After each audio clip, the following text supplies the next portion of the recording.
నమస్తే అండి. యూట్యూబ్ ప్రేక్షకులకు నా యొక్క నమస్కారాలు. ఈ మరుగుమందు చూసారా అండి? మరుగుమందులో రెండు రకాలు ఉంటాయి. మనకు ఒకటి వచ్చేసి తినే తాగే దాంట్లో పెట్టేది, అంటే అది కడుపుకు పెట్టేదన్నమాట. అది మనం అన్నంలో, కూరలో, చికెన్లో, మటన్లో, జ్యూస్లో, స్వీట్లో, కూల్ డ్రింక్లో అది పెట్టచ్చు. అంటే తినే తాగే దాంట్లో పెట్టాలి, అది కడుపుకు పెట్టేది వస్తుంది. ఇక రెండోది మనకు బట్టలకు, చెప్పులకు, తలకు, వంటికి ఏదో ఒక భాగాన పూసే మరుగుమందు వస్తుంది అనమాట.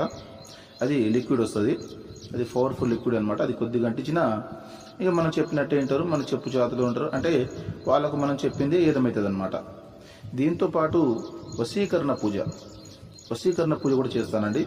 చాలా సంవత్సరాల నుంచి చెడిపోయిన భార్యాభర్తలు కానీ, ప్రేమికులు కానీ, పిల్లలు కానీ, ఎవరైనా కానీ చాలా సంవత్సరాల నుంచి చెడిపోయిన వాళ్ళని పీర్ల ద్వారా, వాళ్ళ ఫోటోల ద్వారా నేను వశీకరణ పూజ చేస్తాను. వశీకరణ పూజ చేసి వాళ్ళని దగ్గర చేస్తాను. నాకు చాలామంది చెప్పారు, గురుగారు వాళ్ళ కాడ వీళ్ళ కాడ తీసుకుని